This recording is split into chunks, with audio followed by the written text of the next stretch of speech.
Mesopotamia is in between the Euphrates and the Tigris rivers. Now it is in the part of Iraq.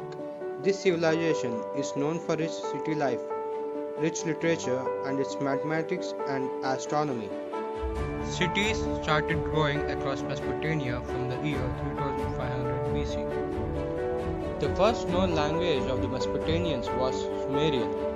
Then it was replaced by Akkadian around 2400 BC.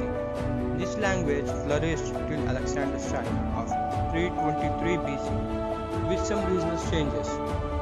Aramaic, a language similar to Hebrew, became widely spoken after 1000 BC. It is still spoken in some parts of Iraq.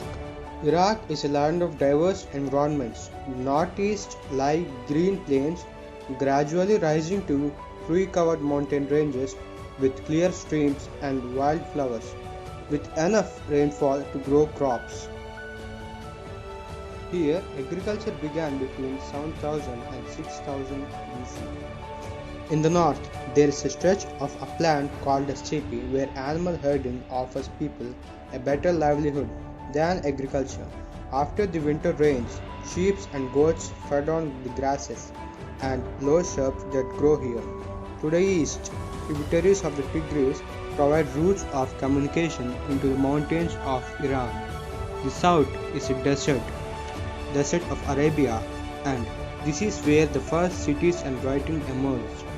After the Euphrates has entered the desert, it flows out into small channels. These channels functioned as irrigation canals for the field of wheat, barley, peas. Of all ancient systems, southern Mesopotamia was the most productive region.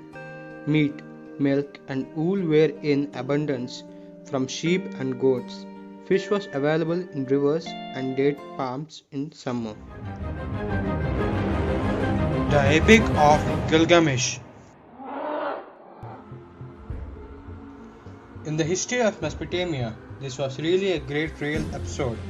This was written on 12 tables. Gilgamesh is the ruler of Uruk city. He was a great hero.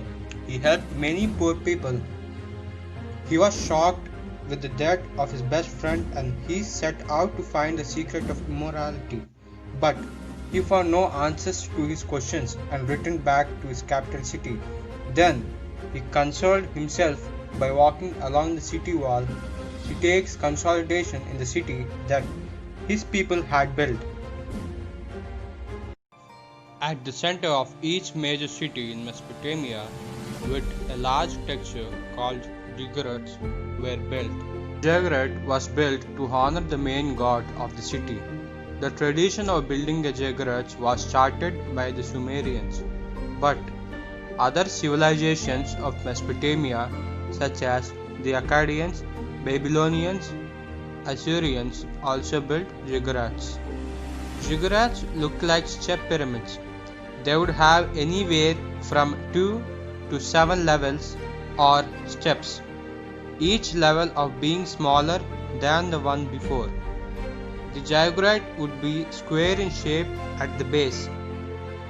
The largest ziggurat was the one at the Babylonian. Recorded dimensions show that it had 7 levels and reached a height of nearly 300 feet. It was also 300 feet by 300 feet square of its base. Ziggurat was a temple to the main god of each city in Mesopotamia. In Mesopotamia, each had a primary god. For example, Marduk was the god of Babylon. Enki was the god of Eridu. Ishtar was the goddess of Nineveh. The ziggurats show that the city was dedicated to that god. At the top of the ziggurat, there is a shrine where priests would perform sacrifices and other rituals. Many of the ziggurats have been destroyed over the past several thousand years. The famous huge ziggurat of Babylon was said to have been in ruins by the time Alexander the Great conquered the city in 330 BC. Ziggurat at Choga Jambil is one of the last surviving ziggurats. Some ziggurats have been reconstructed.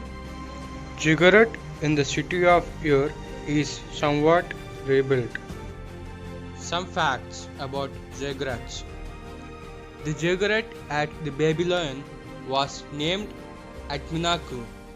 The meaning of this word in Sumerian language was house of the platform between heaven and earth. The tall height of the ziggurat may have also been useful during the seasonal flooding.